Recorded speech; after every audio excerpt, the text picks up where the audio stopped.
Welcome to the Dear Christians podcast with Dan Goulson, where we have honest conversations about Christianity and culture. On this episode of the Dear Christians podcast, I sit down with a pastor to have an honest conversation about what a pastor actually does all week long, some of the biggest challenges that they face in this profession, and what the future looks like for the church here in the United States. And this particular pastor serves in a rather unique sort of way. He serves bi-vocationally. During the day, he serves as the operations director for the Institute for Community, empowering the current and next generation community leaders and artists at the Friendship Center and the Creative Arts Center at HighPoint. And in the early morning, nights, and weekends, he serves as the community pastor for the church at HighPoint, equipping local community missionaries for the mission field. Scott Knollenberg is my guest. He has been married for 21 years to Michelle and is the father of Chloe, who is 15.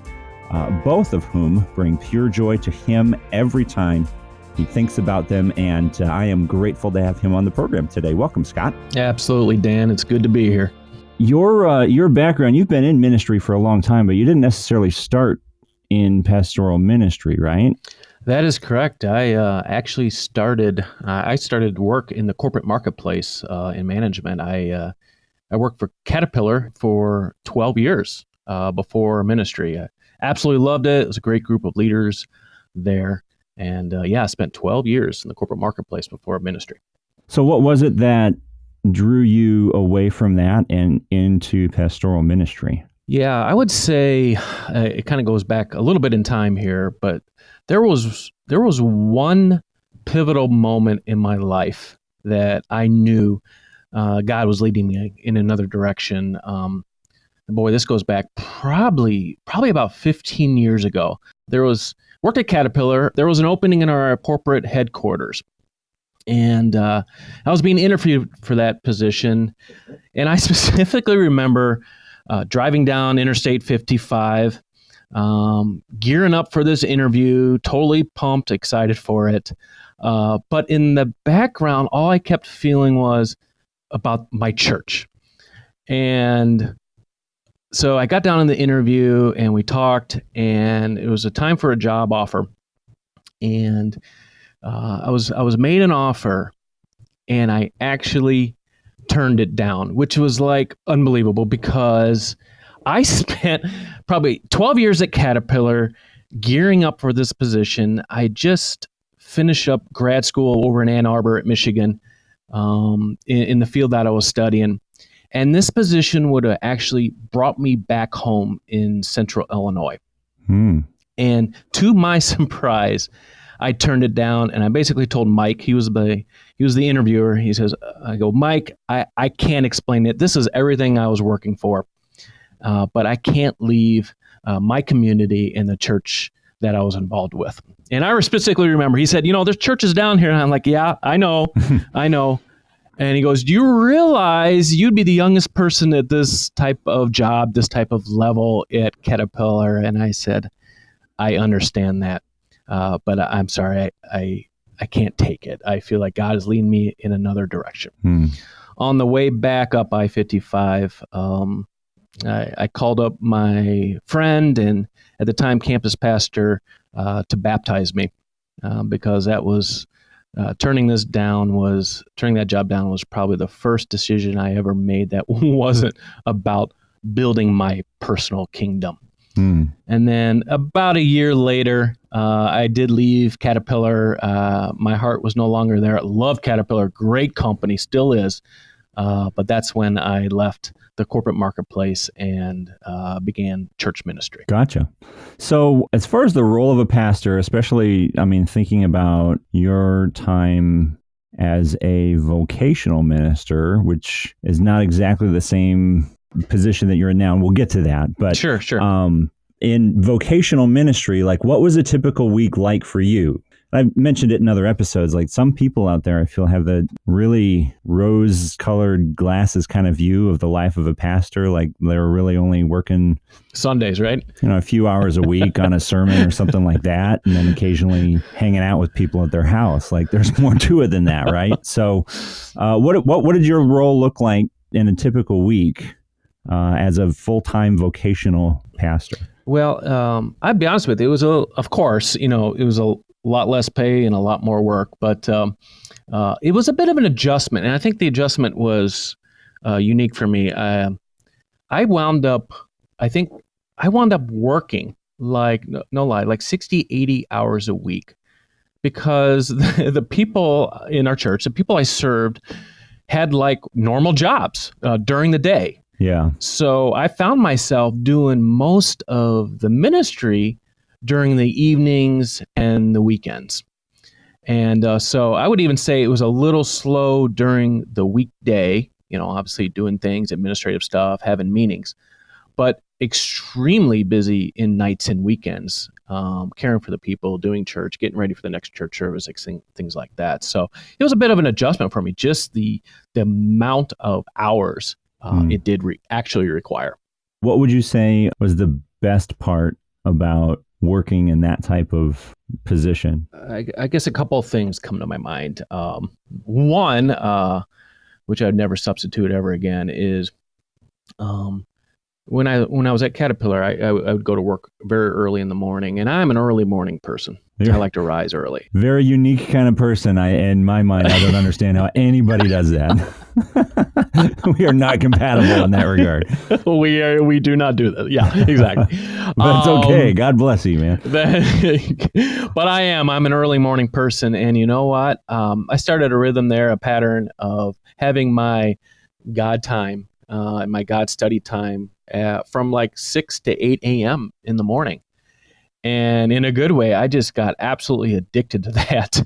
I did not go to seminary. So I actually kind of affectionately call it the Panera Seminary, is where in those 2 hours every morning I had a lot to learn. And I just, this was over a decade ago. Having those 2 hours of that God time in the morning was and still is phenomenal. That's probably the best part of it, and have a dedicated time in the morning with God at Panera Bread or Panera Seminary every morning.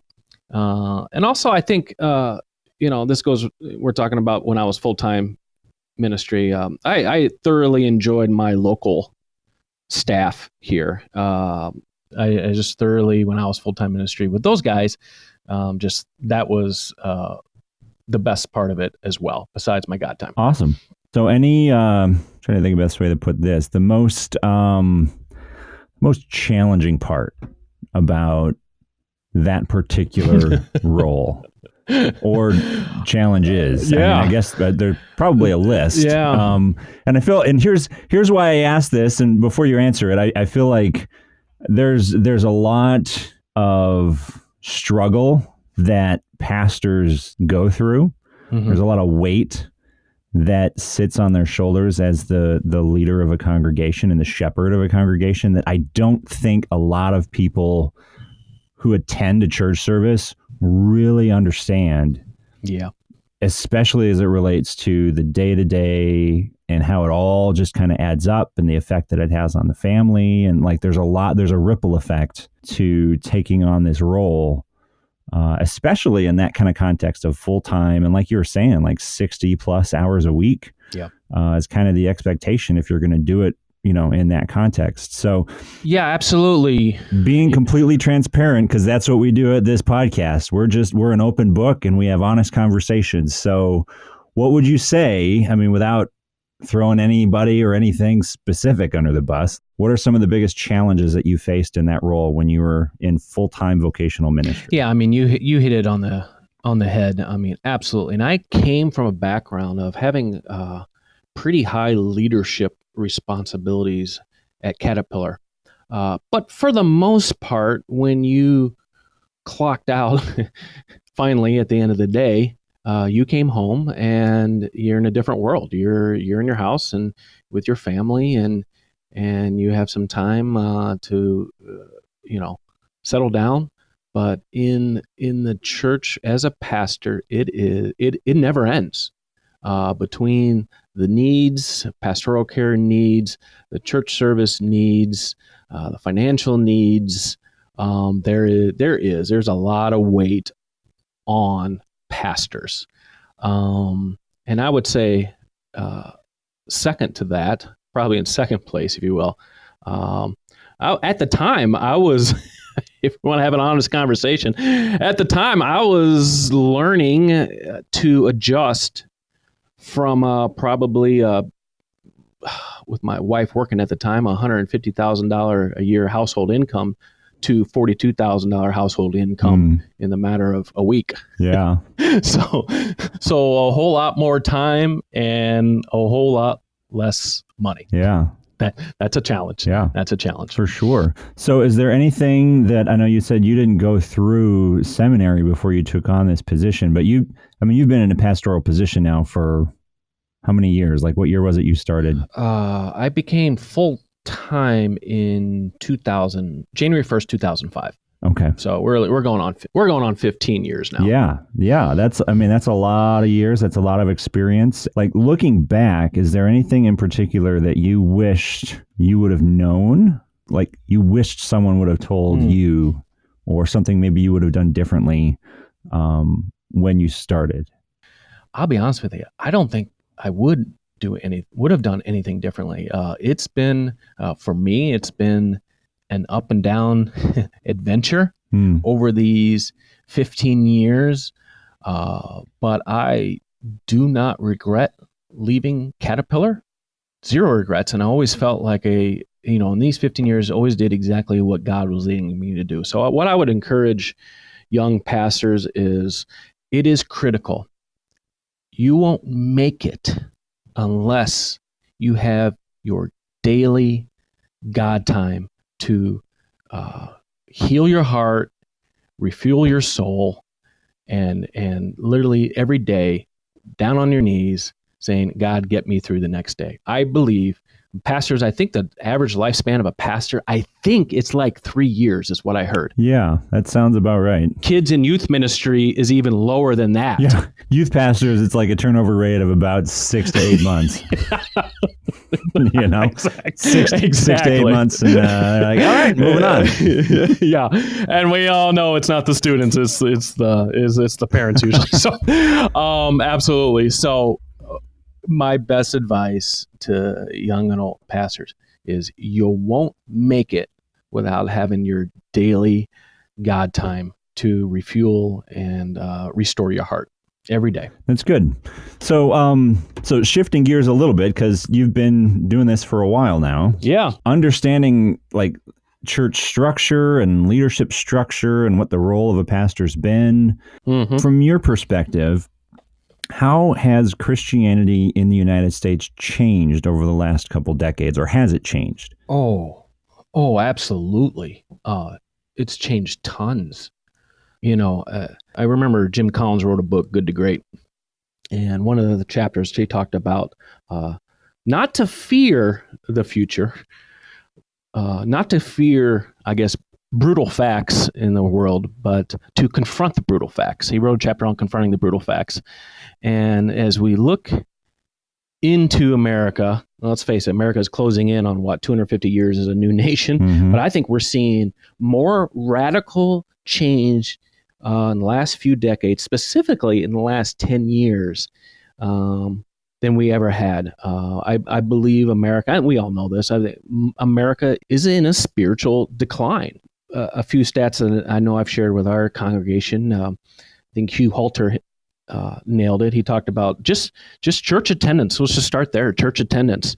Around the World War II time frame, 75% of America was in a church around World War II time frame. Hugh Halter kind of extrapolates that out and says, by 2025, we're looking at about 10 to 15% of America will be in church on a weekend service.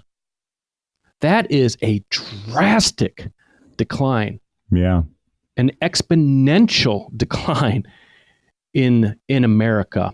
And I would say in the Chicagoland area, we're probably already there. I think the Bible Belt skews that number a little bit up, that 10 to 15% up a little bit. But my best prediction is in Chicagoland area, we're probably below 10% of people are in a church service on Sunday. So what do you think the reason for that decline is? Like, what is it that the American church has done in the past that worked that is not working now? Or maybe that's not what, maybe that was phrased the wrong way. Maybe it's something else, but why do you think that trend is happening? Because it's mirroring very much what's been happening in Europe for the last several decades too. Absolutely. And just a few other stats before we dive into that one further. I think, in other stats, you look at other indicators, since 1990, giving to religious institutions is down 50%. Wow. It's 50% since 1990. And I think that number is only going to decline as the boomers, and that's our giving group, gets a little older. I heard once that another stat, the Gospel Coalition wrote that more international missionaries are being sent to America than any other country right now. And then we've talked about this before. We might get into this a little bit later, but I learned this from you, Dan, that the Barna Research Group, it says 5% of America has a true Bible-centered worldview. Yeah, that's the latest study that just kicked out. Staggering, right? I heard that from you. 2019. And that so 95% of America is not Bible-centered. Yeah. Those, if you take out all that stuff, and I know we're not supposed to fear it, it's going to get worse. The Bible promises that. Yeah. That stat of 5% is actually a decrease from the year prior, which is, it was 8% the year previously. So in 1 year, we went from 8% to 5%. So where are we going to be as a country in 10 years or even 5 years? We are definitely in a spiritual decline. And like you said, you look at Europe. I had a friend who went out there and started a church, and it didn't last 6 months. He kind of concluded that Europe is spiritually dead and that most of the big and beautiful churches are kind of like museums now. Yeah. Or they're clubs. I hear they're turning them into bars and clubs because they love the acoustics and that sort of thing. And the vibe that it gives off. So, but beyond just attendance, though, yes, what ways do you see Christianity having changed? Or maybe if we need to narrow down that focus a little bit, do you feel like the role of a pastor has changed a bit, or the expectations of a pastor has shifted at all over the last decade or two? Well, I definitely think, I've personally, and you probably have too, I've had a lot of personal conversations with pastors, and everyone's kind of seeing the same trends, and we could probably talk an hour on theories of why this country is in a spiritual decline. I think Francis Chan, in his latest book, Letters to the Church, hit on it probably the closest. That typically the American church is very similar to the European church, of that the primary focus of a pastor, the primary focus of a church, was primarily focused on the weekend gathering. 95% of our resources are focused on the weekend gathering. Meanwhile, churches or Christianity in Africa, Latin America, and Asia are spreading like wildfire throughout that country. And heard a stat once that the underground church movement, literally under massive persecution, the underground church movement in China is led, 60% of that movement is led by teenage girls. Isn't that so awesome? Simply, they gather together, but they also scatter as missionaries throughout their country during the week. They had that rhythm, kind of like the early church did, the Acts 2 early church did, that rhythm of gathering and scattering. There's some, I think, powerful similarity in the context of the church in Acts, and then the what you just said about the underground church in China. And I think the real key on that is the fact that there's a level of heavy persecution that places within a believer a paradigm shift of having to make a decision about Jesus and truly weigh the cost of what it means to say yes to following Jesus in a very real, very practical, very tangible, risking my life for this sort of intensity that we don't have here in the United States. Oh, absolutely not. And we don't really have that. I mean, I speak really just for myself here in this observation, but I know there are others that I've talked to who might agree with me on the fact that the church in the United States doesn't really know genuine persecution. When it comes to especially our brothers and sisters in Christ in places like China, or absolutely the huge lineage of, just all the saints that have gone on before us, who have given their lives for us to be able to continue to worship the way that we do here in this country. But to some degree, I feel like it's almost made us lazy or apathetic to how valuable the gospel really is. You know what I mean? I'm hoping we don't need a massive persecution. I would hope not to turn things around. Let's hope not. But I mean, clearly it's not out of the wheelhouse for some places in the world. So that's what we need. I mean, who am I to question God on that? But no, it's not. Absolutely. But yeah, part of me hopes that's not the case. But like I was saying, I think Francis Chan kind of in the letters to the church, he was really talking about that. I don't recall the exact chapter, but that American church has a kind of an Old Testament model of a building, a priest, and the attenders gathered model. That's a good point. And in the early church, when Jesus died on the cross and the veil ripped from top to bottom, everything changed. The old out with the old, in with the new, and there's a New Testament model of the temple is no longer a building; it's the people. Yeah. And the most holy place is no longer a small place in the temple; it's in your heart where the indwelling Holy Spirit resides. Yeah. Jesus is now the mediator, and they had a rhythm where disciples would both gather and scatter as missionaries during that time. And somewhere along the line, I think after that early church started, it feels like we reverted a little bit back to the old model of a building, a priest, and we gather as attenders. And that's what... And that seemed to work for a while. It worked. I'm a product of it. Right. That's a good... Yeah, me too. Absolutely. I think for 250 years in America, it absolutely worked. I mean, around World War II, again, 75% of America sitting in church, hearing the good news, hearing the gospel. Yeah. Why do you think it's not working anymore? Again, you look at World War II times. I mean, people were strong Americans, loved the institution of church. And today, or in the last 75 years, I think that has been slowly dwindling to, not only do people not love the church anymore, I think there's people who are completely, for a variety of reasons, have been turned off by church or have been hurt by the church. Right, yeah. And I think we've seen a slow, this is a little dramatic, but a slow kind of death spiral down with every generation being farther and farther from the institution of church and obviously farther and farther away from God. I believe God is being slowly being literally removed from the family household and from schools and from America. Yeah.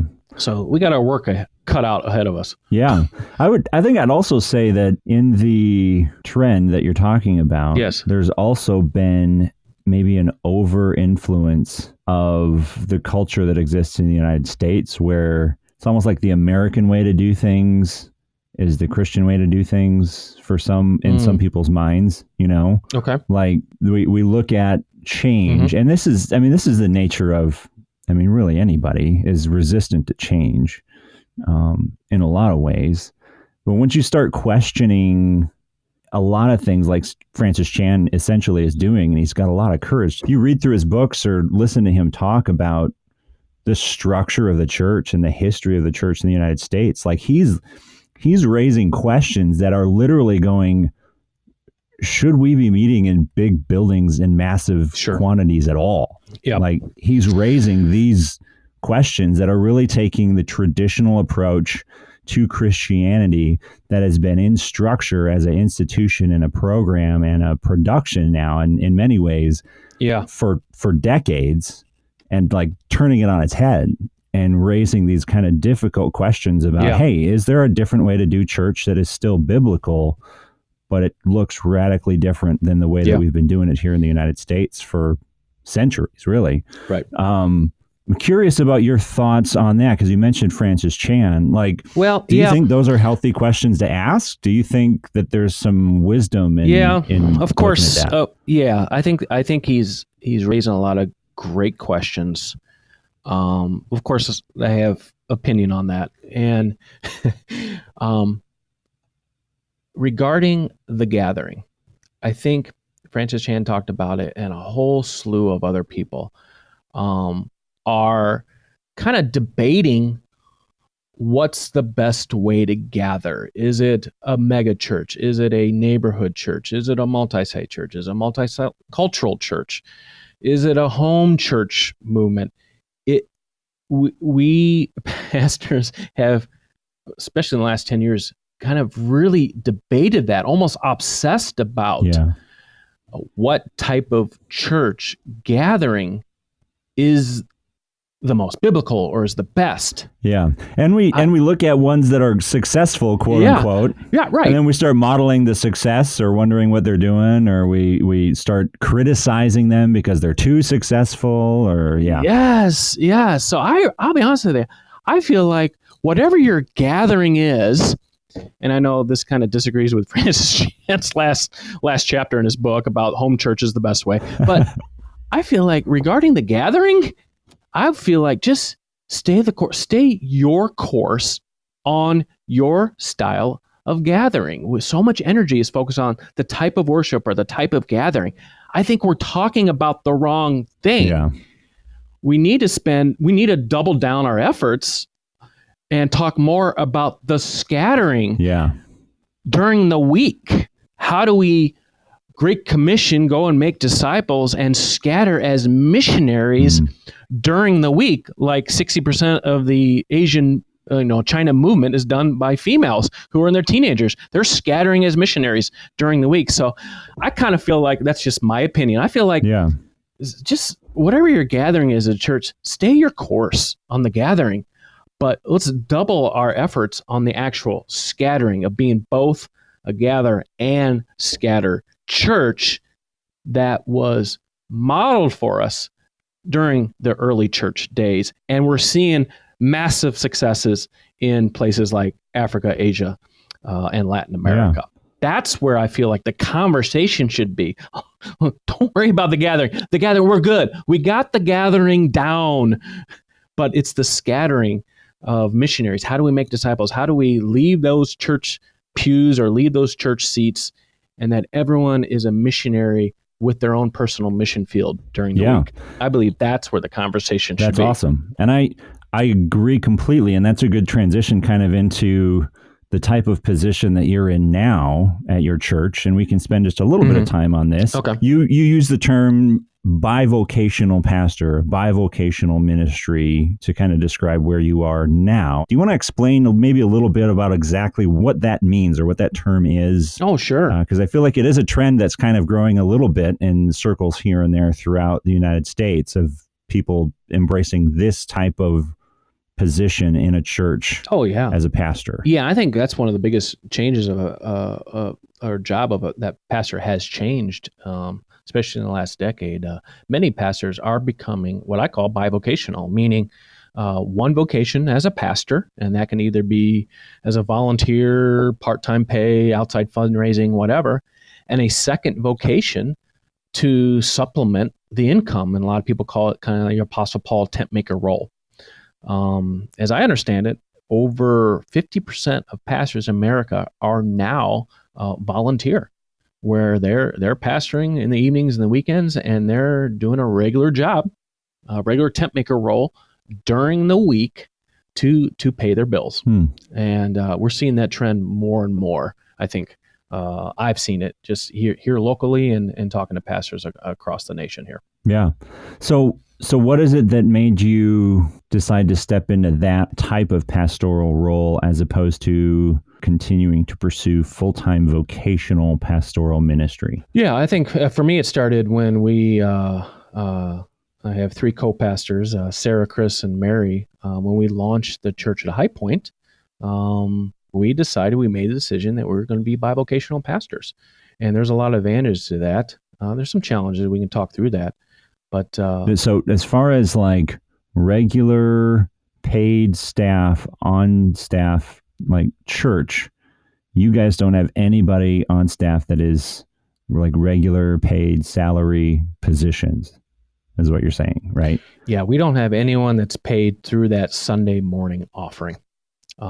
Yeah, and that's a regular thing, like every week, every Sunday, and you all agreed on that right up front when you started the church that you're in now. What was it about that you guys all landed on that page of going, you know what, we're all going to find some other way to pay the bills, right? But we still feel called to be pastors of this place and this congregation. Well, a couple things. On day one, we really want, we teach, 10-10-80 over the years. You give 10%, you save 10%, you live on 80%. We teach that to everybody to live, take that lesson home to your family and teach that in your household. And we really wanted to do that as a church. It makes sense to us to kind of create a lower cost structure that allowed us to live in that 10-10-80 right out of the gate, which allowed us to be more generous to the community, to be able to save in emergency reserves. And what we really love about it is oftentimes we love to give away more than that 10%. There were multiple times already just in 3 years at the church at HighPoint where we decided in the middle of a service to give our whole offering away to some cause that came up during that service.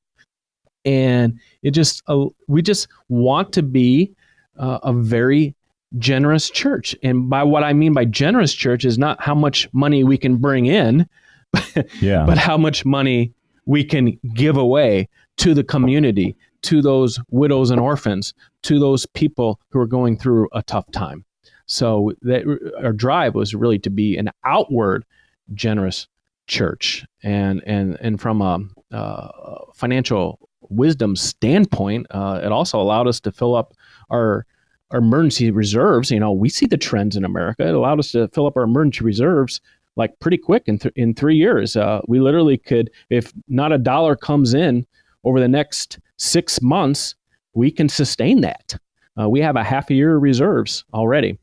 So it just really allowed us to be a generous and financially wise church by doing so. And I'll be honest with you, this is just an opinion. I think sometimes I feel, based on feedback from people in our church or wherever, is like, I don't know, sometimes I think when you do a regular job where you have blisters on your hand or whatever the case may be, I don't know, sometimes I think you can earn a little more street cred with your people if you're right alongside them, working away a regular, normal job, but yet leading a church bivocationally.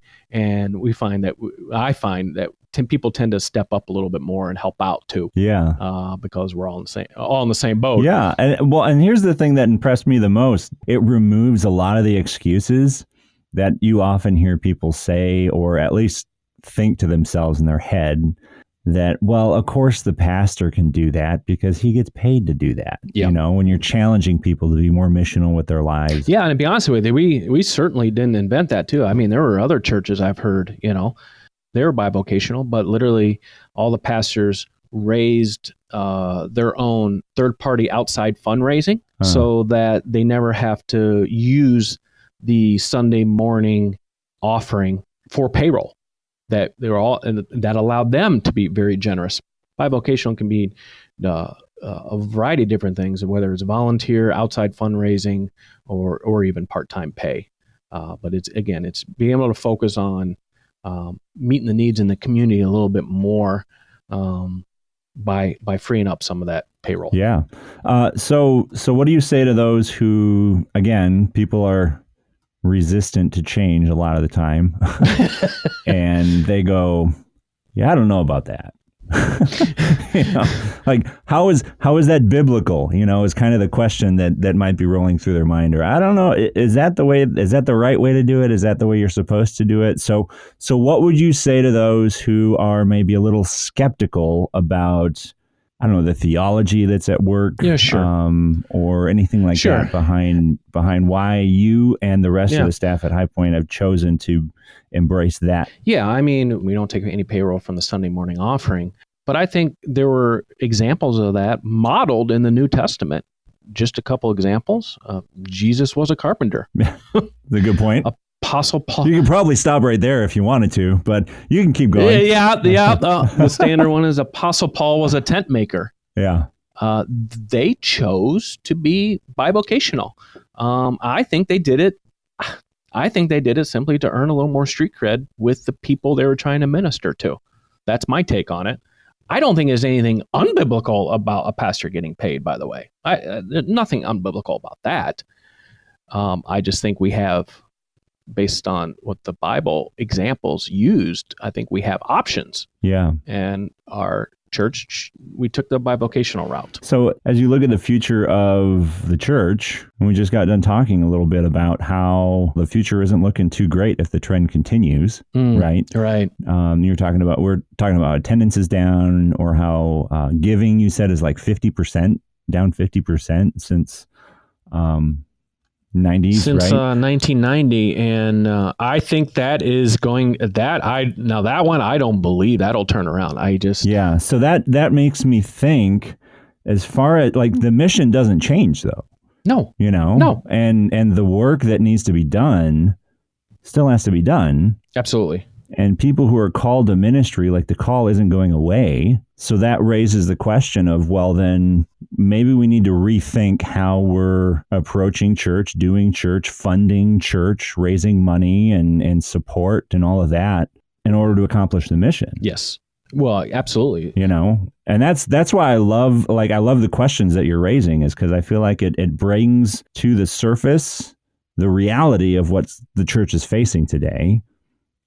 And then when you pair that with the mission, which has never changed, it means we have to start thinking a little bit more constructively and creatively about how to keep the mission moving forward. And that might mean thinking outside the traditional box that we've been finding ourselves stuck in for the last several decades, And that's exactly right. We need to keep the Jesus mission going in a changing America. Yeah. How do we adapt to that? And I do think, again, the bivocational route, whether you're volunteer, part-time pay, or raise outside funding, is one tangible way to keep it going. As I do think financial giving will probably continue to be on the decline over the next 10, 50, 100 years. Absolutely. So what are some of the challenges then that you see for doing church this way? I mean, we talked about some of the benefits or some of the reasons why, at least in your guys' case, why you made that shift. You guys just celebrated your 3-year anniversary of doing a church this way. That's right. What are some of the challenges that you're noticing in doing church this way? And do you guys have any approaches to overcoming or getting through those challenges? Yeah, I would say, and I'm sure I can't speak for all my co-pastors, but without a doubt, I mean, there are times, I'm just getting real, where there are times where you're like trying to juggle 2 jobs. Basically, you're managing your time between 2 roles and 2 jobs. And, you come home, sometimes you're really tired. That's just being real. Yeah. And it can be exhausting that way. So I would say, yeah, definitely managing your time between 2 jobs. I mean, for example, in my role here as operations director at HighPoint, there are times when I'm getting a call from somebody in the hospital. I can't just walk away from my job. Yeah. To go tend to that. So one of the things that our church is doing is building up more teams, pastoral care teams, prayer teams that could spread the workload across many people. That's the only way. The only way to make it work. We have a team of teachers, diverse. We have a very diverse community, so we have a diverse team of teachers that can spread the workload. So instead of 1, 2, or 3 people kind of running around doing it all, it's not possible to do that when you're bivocational. So you have to get pretty good at building teams of people to spread the work. So making disciples essentially is what you're saying, right? Doing the job. And there again, and I say that as a challenge. I said that as a challenge, but that's a good thing. It is absolutely a good thing. So I don't know one bad thing about doing the bivocational way. I really don't know. I was just pointing that out, I mean, like that's all right. So that's better. That's I mean, exactly it almost right. And that's. I don't mean that in like a backhanded way, but, no. But I feel like structuring it that way really does force you as a pastor to not take on everything. That's right. And that's, I think, because when you were talking about when you were working vocationally full time, like I mean, and believe me, I know a lot of pastors, and saying that you're working 60 plus hours a week is absolutely accurate. Oh, yeah. Like without question. Totally. There are tons of pastors working now and who are listening right now who are going, 60. Gee, I wish I could get 60. Right. You know, Absolutely. They're exhausted and wearing themselves out. And I feel like initially the thought of doing things bivocationally, the thought that probably rolls through their mind is, never. I don't know how I could ever do that. Impossible. Because I'm wearing myself out now and then try and take another job on top of that. Never going to happen. Yep. You know? Yep. But your answer is absolutely right, Scott. Like you have to build the church. You have to build teams. You have to make disciples more. You have to be better at it and more effective at actually replicating yourself as a follower of Jesus and getting people to come alongside you to carry the mission of the church. So it's not all on you. Absolutely. That's really good. That is a good thing, but you're right. It is a challenge. Yes. Like it really is a challenge finding that balance, especially if you've got a congregation that's used to having the full-time 60 plus hour, always available at any moment pastor. And now you can't be that. Yes. Because you're doing another job on top of it. Yes. And so then their expectations aren't being met. And there's this whole paradigm shift that has to take place there, Yes. So yes, the one man show or one woman show or one man church, one woman church. It just, right. It wouldn't. And then God forbid that pastor, passes away or some tragedy happens or they just end up being done with it and they leave, and then the whole church was resting collapses. The church collapses. Yeah, and everything's That's what done, happens. That's exactly what happens. There are, since 2013, over 100,000 churches shut their door every year now, and I believe it's between two things: either they're upside down financially, or the pastor just can't do it anymore. Yeah, and that adds a lot of weight and a lot of context to a lot of the tragedies that we have been seeing. And sadly, we're hearing about it more and more of pastors who are struggling severely with depression and even to the point of suicide, super tragic, and that's another episode in and of itself. Yeah. Good point. It really is. So we'll say that for another time. Okay. But as far as like this approach that you guys are taking at HighPoint, how do you see the whole bivocational approach fitting into solving some of the challenges that we're facing here in the U.S.? Oh, I think it fits perfectly. We need to figure out ways to advance the Jesus mission in a changing America with less money. Yeah. That's a very practical challenge. You're absolutely right. But it is a good one and a very real one. There's two big line items on every church budget. Two big ones. That's payroll and the building cost. Yeah. We just need to figure out ways to advance it. with less money. And I do believe bivocational is a solution. Yeah. I think we need to be careful how much building debt we go into, and then also how do we not just do church on Sunday? How do we be the church in the community during the week? How do we gather? Yeah. How do we shift that focus? Like at HighPoint, what are you guys doing to try and change that trend of not just focusing on Sundays, but actually focusing on the rest of the week? Yeah. A couple things. I think we're definitely, I mean, we've kind of processed this for about a year. Okay, we got the gathering down, like most churches in America. How do we tangibly go and make disciples? How do we scatter people? How do we double our efforts on making disciples, to go into their mission fields during the week? And I look back, and when you study the Bible, you look at, to set this up a little bit, Dan, is, Jesus was both the Messiah and he was a missionary. Jesus's 3-year ministry on earth was absolutely fascinating to me. Jesus could have done anything. Yeah. His 3-year earthly ministry, he could have built a gigantic state-of-the-art church. Nope. He didn't do that. He performed miracles, but he could have literally performed mind-blowing miracles 24/7. Yeah. Nope. He didn't do that. He could have rolled in with a massive army of angels and just taken over. Yeah, absolutely. Didn't do that. Army of angels coming in. He could have preached daily. He had the Sermon on the Mount, but I think we all know the reason why he was on a mountain was because he was actually trying to get away from the crowds. Yeah, that's an interesting thought, right? Jesus, God in flesh, trying to get away from the crowds of people who actually want to see him.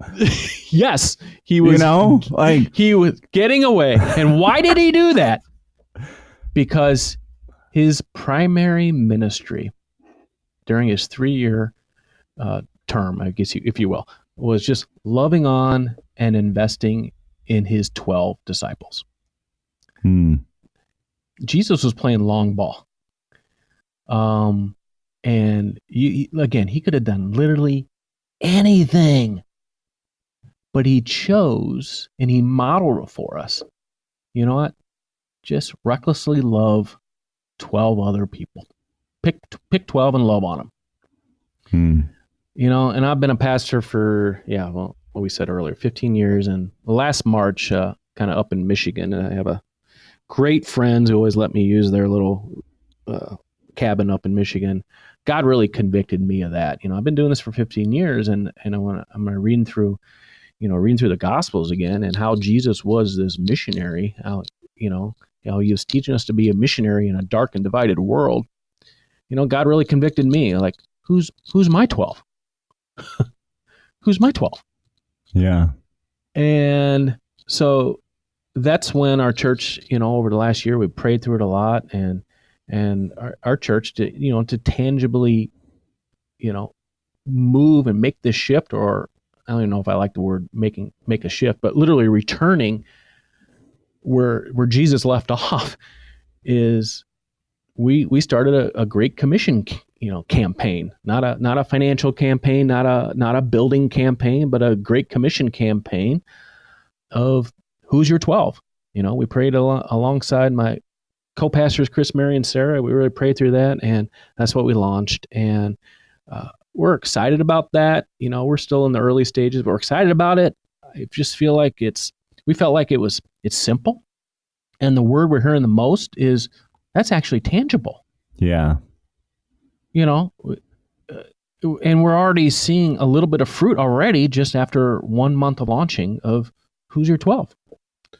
And so we want to continue to gather on the weekends, but we want to scatter And our prayer is that eventually, a couple years down the road, literally everyone has their 12. And it doesn't have to be 12. He didn't say go and make 12 disciples, but but that's what Jesus modeled. And it could be 7 or it could be 8. We're not hung up over the number, but then we scatter during the week and focus on the 12 people. And I think not only can pastors as an option become bivocational, I believe the congregation can be bivocational. Yeah. And that's the call, It's the call. It's like you preached this.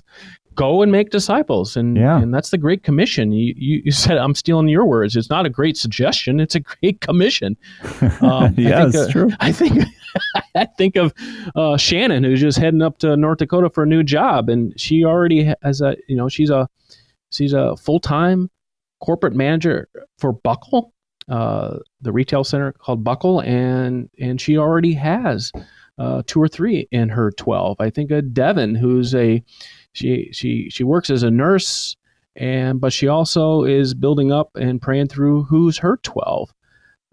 So I think everyone, not just pastors, but everyone can be bivocational, where you have your job that pays the bills, and then your second vocation is the Great Commission. Yeah. Who's your 12?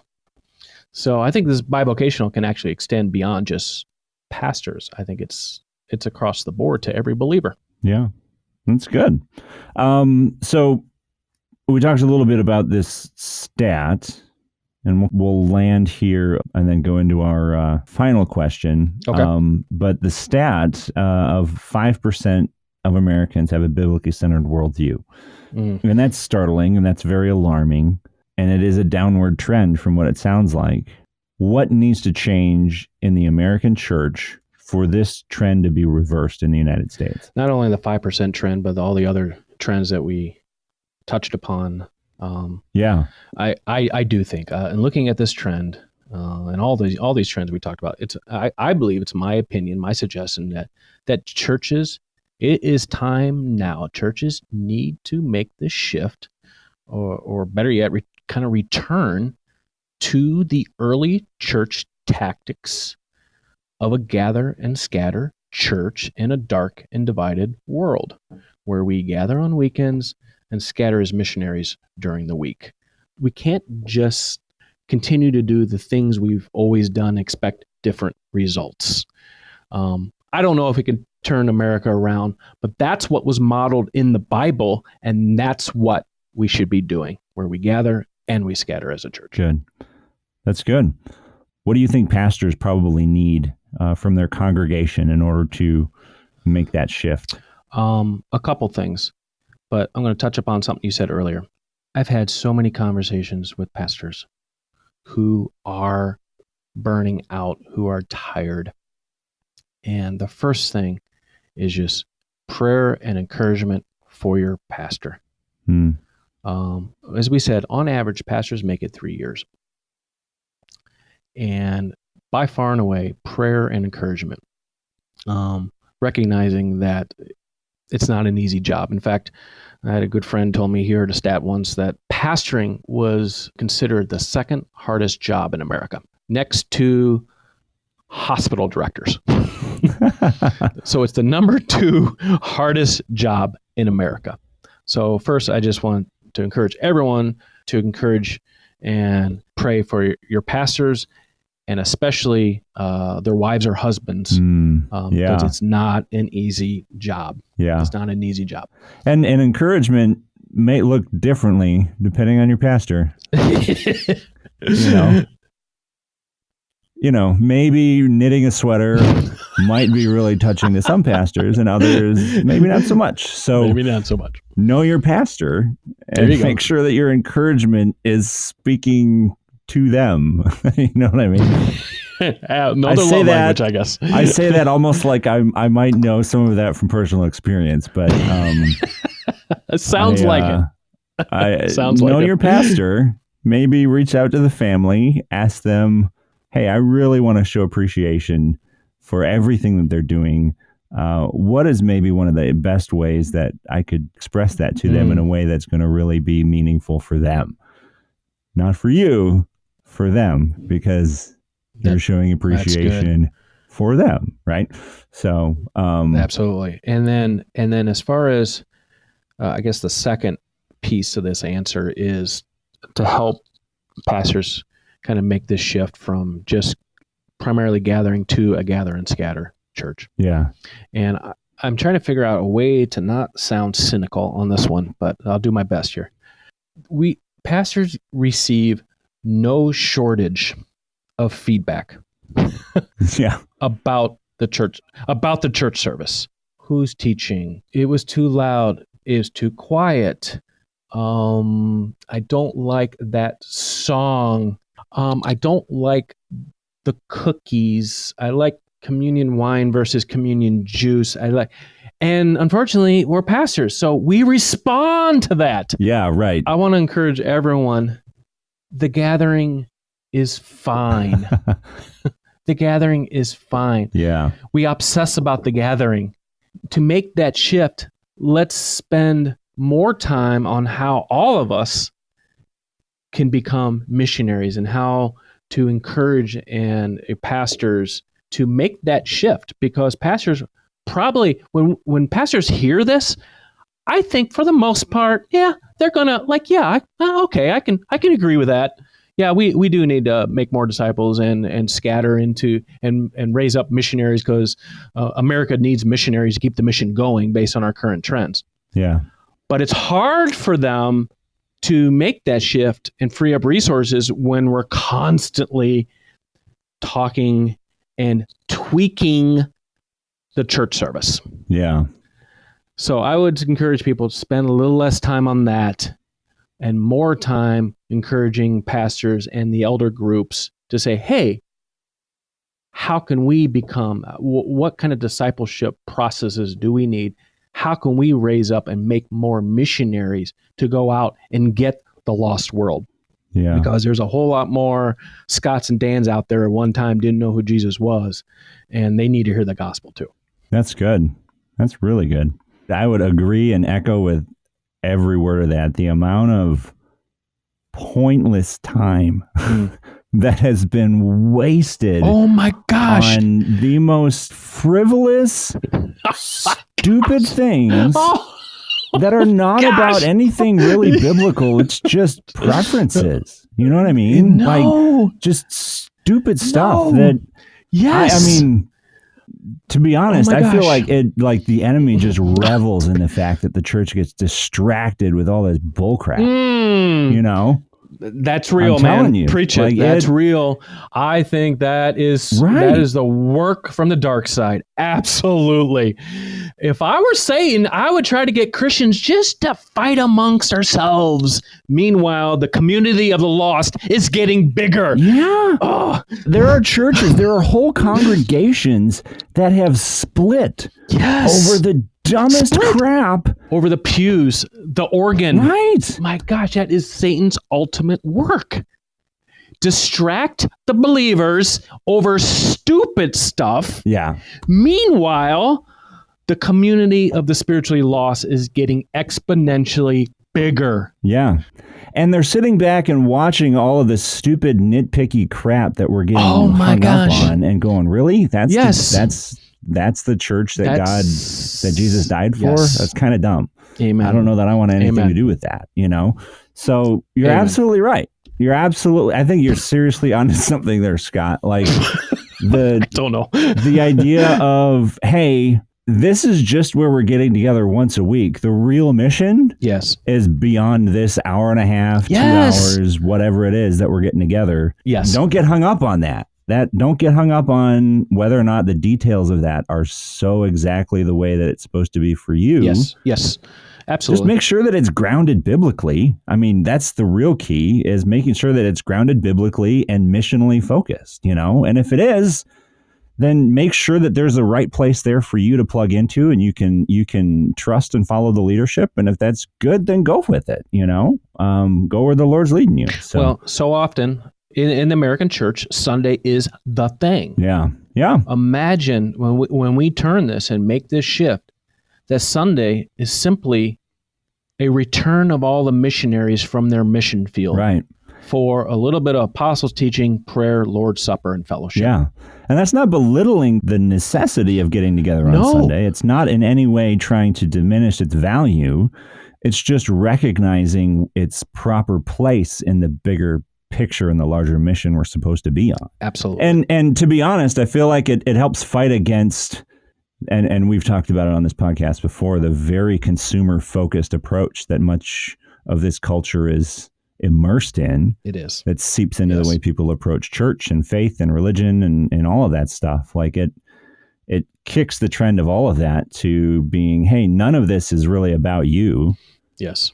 It's all about him and helping other people to realize the amazing transformative nature of what it means to follow Jesus. Like, this is about getting the word out and being used by him to tell everybody else. And tell everybody else. And that's the last thing that Jesus said before he ascended to heaven. Exactly. Go and make disciples. Exactly. The context of that is almost like, it's like a parent leaving the house and leaving the kids in charge. And it's like the most important thing that they say before they walk out is usually when they walk out the door, you know? It's the most important thing. Right before they leave, it's like, if you don't get anything else, listen to what I'm saying now. Yeah, this is the leaving big one. and putting you in charge. So if you forgot everything else, don't forget this, you know? Go and make disciples. So good. Very good. So let's wrap this up. Okay. By the way that we do things here at the Dear Christians podcast, I just ask every guest, if you were to address all Christians, like everybody, the ratings on this podcast would go through the roof if that were to happen. But we're not doing it for ratings. We're really not. So, but if this moment right now, you were able to send a word to every believer, and just finish the sentence, Dear Christians. How would you finish that? Dear Christians what? I would say, Dear Christians, who's your 12? That's it. Who's your 12? That's good. That's powerful. It is simple. And it's tangible. It's a paradigm shift for, I think, a lot of people. Amen. That's great, man. Appreciate it. Thank you so much. Well, this was fun. Thank you so much for coming on the program, man. I really appreciate it. It's always a pleasure, Dan.